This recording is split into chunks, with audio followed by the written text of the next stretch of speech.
Zelensky said he'd send a delegation to lower-level talks with Russian officials, but that he wouldn't be attending.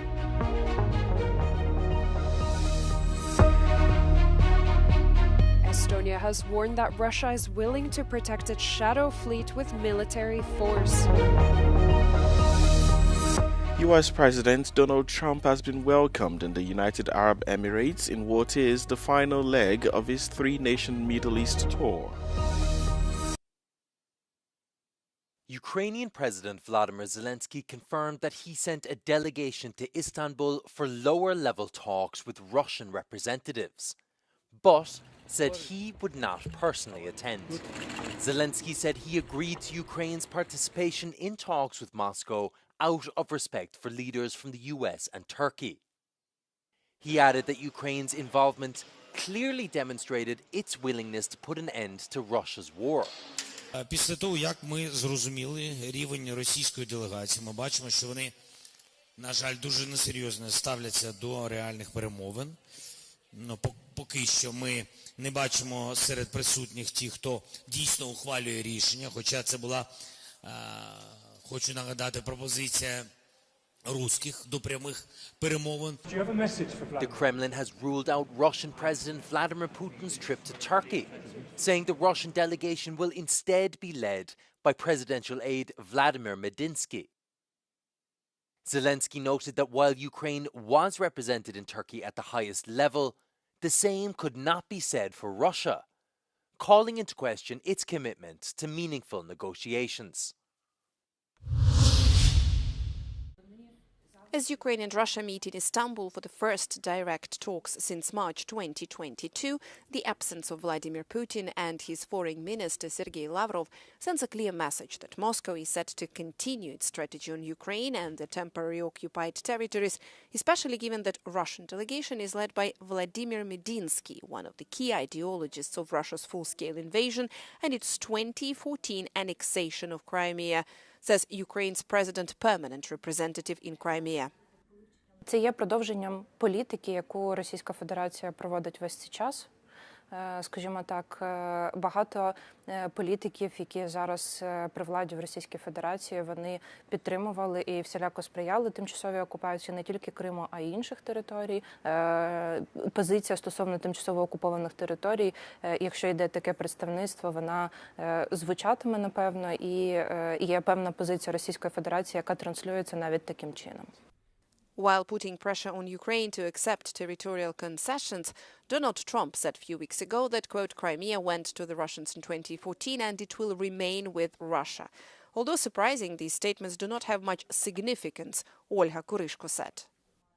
Будь-які заяви, ваша, моя, інших людей, вони не змінять міжнародного законодавства. Дуже багато документів, які приймалися як на території Європейського Союзу, так, зокрема, і на території Америки, певні декларації, вони говорили про безальтернативну підтримку України, про територіальну цілісність і про те, що, зокрема, і Америка ніколи не визнає тимчасову окупацію Кримського півострову або Крим російським. The message was once again repeated by Volodymyr Zelensky in Turkey right before sending his delegation for the talks with the Russian side.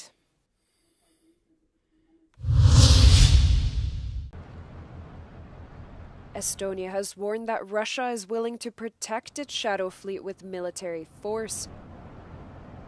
They said a Russian fighter jet breached NATO airspace when it came to check on a suspected Shadow Fleet vessel that the Navy had intercepted. Our forces went to guide the Shadow Fleet vessel to our territorial waters to inspect, because there was no insurance, there was no flag, a typical Russian Shadow Fleet vessel. But what is different, and it is important, that Russian Federation sent a fighter jet to check the situation. Moscow started using the vessels in an effort to dodge international sanctions on its oil export.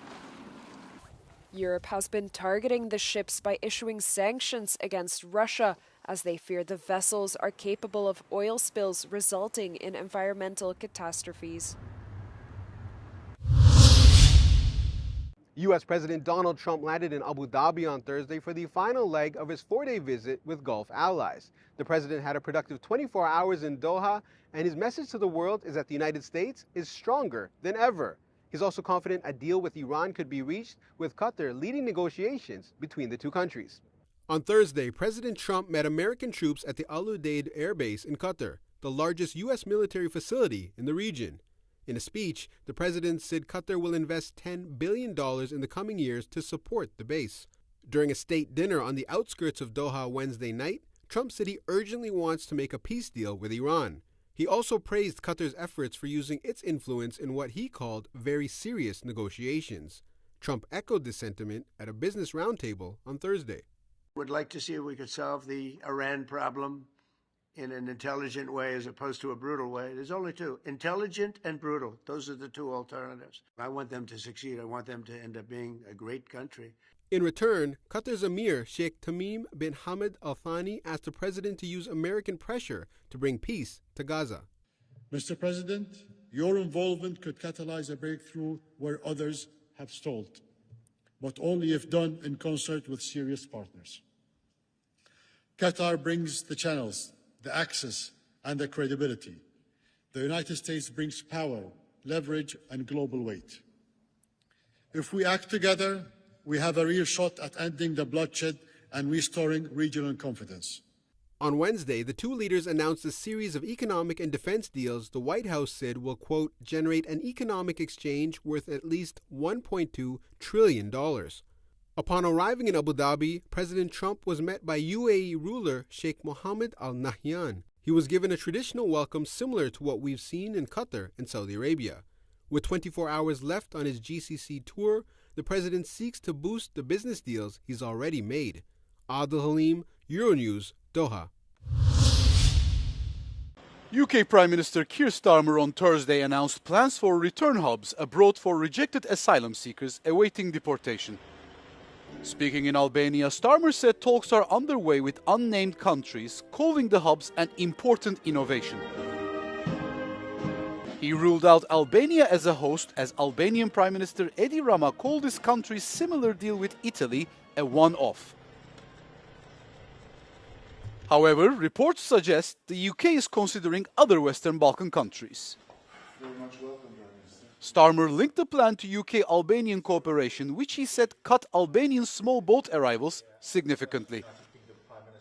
The scheme is part of new plans to cut migration, though Starmer denied it's a reaction to the rise of the far-right party, Reform UK. Unlike the old conservative Rwanda plan for offshore processing, these hubs target those whose asylum claims have failed.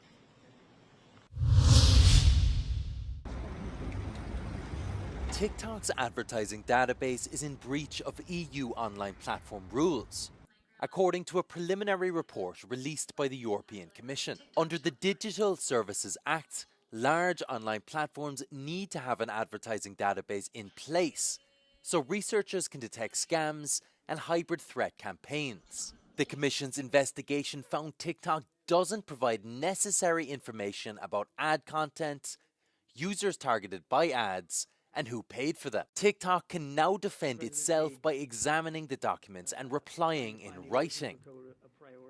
However, if the preliminary findings are confirmed, the company could be fined up to 6% of its total worldwide annual turnover. The investigation into TikTok also covers the negative effects stemming from the design of its algorithm, its obligation to ensure a high level of privacy, safety and security for minors, as well as data access for researchers. This part of the investigation is still underway. Great deal, and it's a very big deal, actually. Signs of optimism can be seen on the horizon of the trade negotiations between the US and the European Union. The EU is trying to take advantage of the 90-day pause for the sweeping reciprocal tariffs announced by the US president. The Europeans' goal is to find an agreement, and that is why the EU is actively negotiating. EU ministers of trade gathered in Brussels this Thursday to defend their interests and fix a common position. I think we are seeing some elements of optimism. Because we are seeing elements of de-escalation on the American side. You can all see that U.S. have begun conversations with China. They have reached sort of an agreement with the UK. And that's, I think, a good sign that also negotiations with EU are speeding up.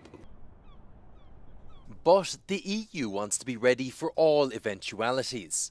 In case of no deal, the EU has threatened to impose countermeasures worth €95 billion. The US goods targeted could range from agricultural and alcoholic to aircraft and electrical equipment exports. Nonetheless, the EU's proposed response still falls well below the EU goods already impacted by Trump's levies, worth €380 billion. Well, let me be very clear. It's a big mistake to think that you are stronger if you retaliate on everything. Because if you retaliate on everything, on most of the things that you're retaliating, you are hurting your own economy. You are hurting the stability of the markets. Now, by being more targeted than the United States, I think the Commission is following a more intelligent strategy, because also if there's a need to increase the tariff further, we can do it without destabilizing the markets. According to the expert, it is important that member states provide support to the Commission to make sure that if there is no agreement at the end of the 90 days, that the EU is ready to react with full force.